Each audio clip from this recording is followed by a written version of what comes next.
दिलीप ताहिल उस जमाने के शानदार एक्टर रहे हैं जब सिर्फ अच्छे चेहरे वालों को ही हीरो माना जाता था।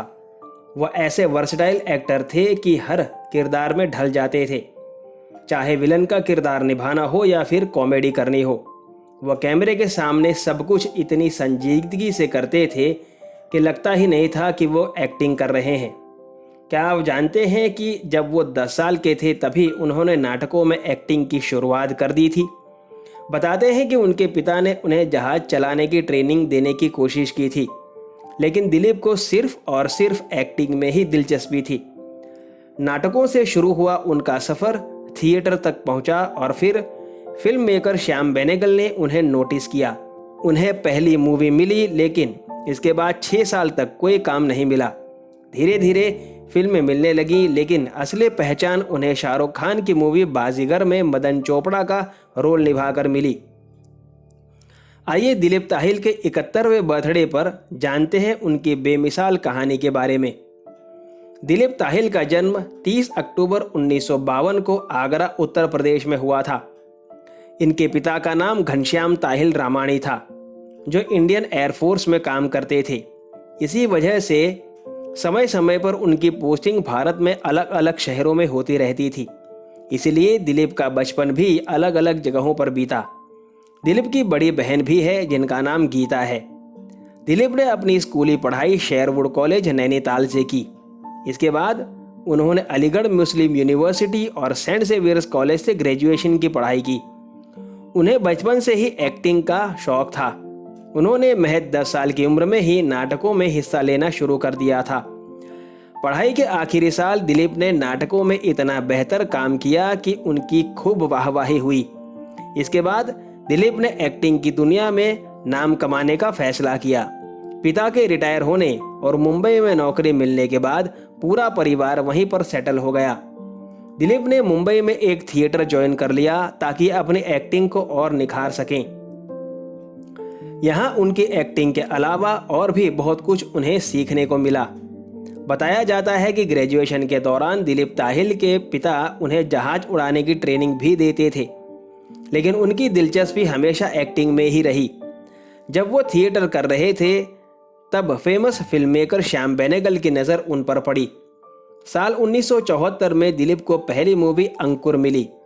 इसमें दिलीप का रोल बड़ा था, लेकिन जब प्रीमियर हुआ तो वो शॉक्ड रह गए, क्योंकि उनका रोल सिर्फ एक सीन में सिमट कर रह गया था।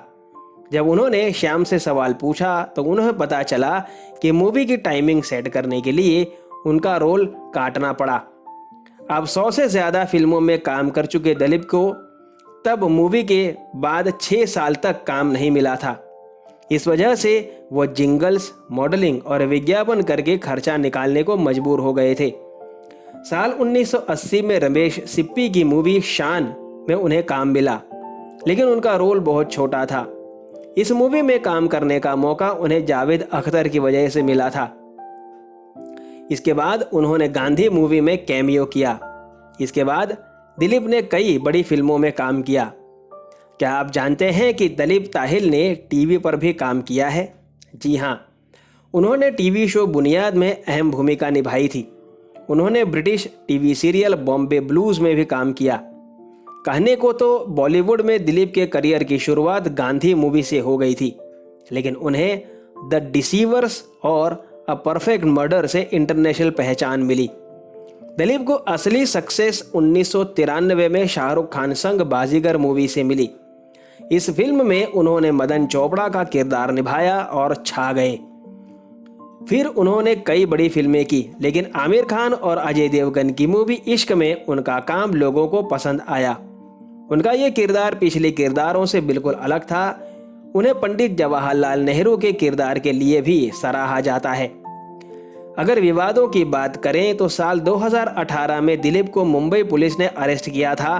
बताया जाता है कि वो शराब के नशे में ड्राइव कर रहे थे।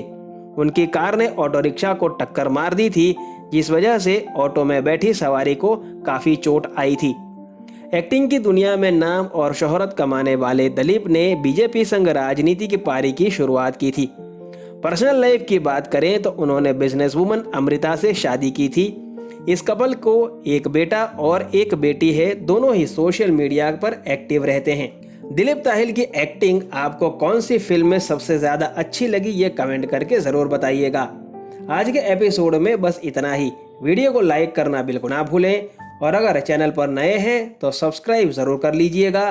फिर मुलाकात होगी जल्द एक और नए एपिसोड के साथ। धन्यवाद।